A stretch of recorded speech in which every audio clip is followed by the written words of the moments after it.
Magandang araw mga ka-financial.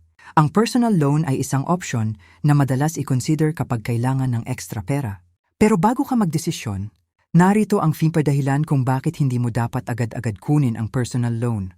Sa video na ito, tatalakayin natin kung bakit mas mabuti pang iwasan ito at kung ano ang mga alternatives na mas makikinabang ka pa.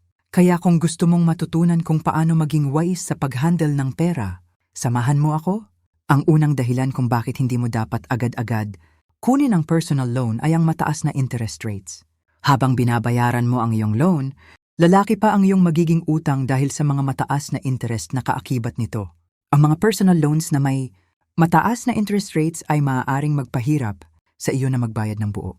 Kung hindi ka mag-iingat, baka umabot sa puntong doble ang babayaran mo kaysa sa kung magkano ang inutang mo.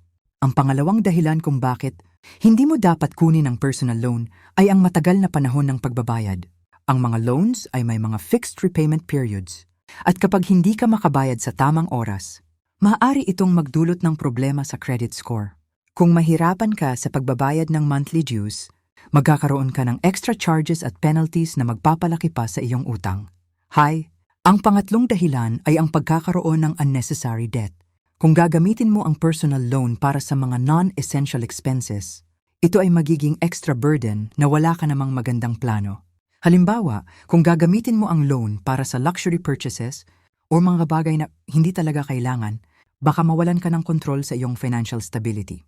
Isa pang dahilan kung bakit hindi mo dapat kunin ang personal loan ay ang pagkakataon na magkautang ng magkautang. Kung hindi mo mababayaran agad ang personal loan, magiging bahagi na ito ng iyong existing debt, kaya magkakaroon ka ng mas maraming obligations. Ang personal loan ay magdadagdag pa sa iyong utang burden, at kung hindi mo agad ito mababayaran, maaari itong magdulot ng debt spiral kung saan palagi na lang nagiging mas malaki ang iyong mga utang. At ang panghuling dahilan, mayroon pa namang mas magagandang alternatives kaysa sa personal loan. May mga paraan upang makapag-ipon o makakuha ng pera nang hindi umaasa sa mga pautang. Halimbawa, maaari kang magtayo ng emergency fund para sa mga biglaang gastusin o maghanap ng mga side hustle na makakatulong sa iyong dagdag na kita. May mga financial institutions din na nagbibigay ng mas mababang interest rates kung kailangan mo ng loan. At yan ang dahilan kung bakit hindi mo dapat kunin ang personal loan. May mga paraan para mag-manage ng pera nang hindi kailangan magpasok ng utang na magpapahirap sa iyo. Kung nagustuhan mo ang video na ito, huwag kalimutan mag-like, mag-subscribe, at i-share ito sa iyong mga kaibigan na nag-iisip palang kumuha ng loan. Hanggang sa susunod, mga ka-financial, magtipid tayo at magplano ng wise para sa ating financial success.